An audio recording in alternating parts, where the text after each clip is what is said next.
Welcome back to another technical video. Today, we'll be going through your question, answering it, and hopefully finding that solution that you need.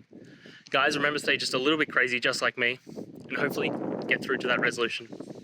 Let's get started.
And that's it, guys.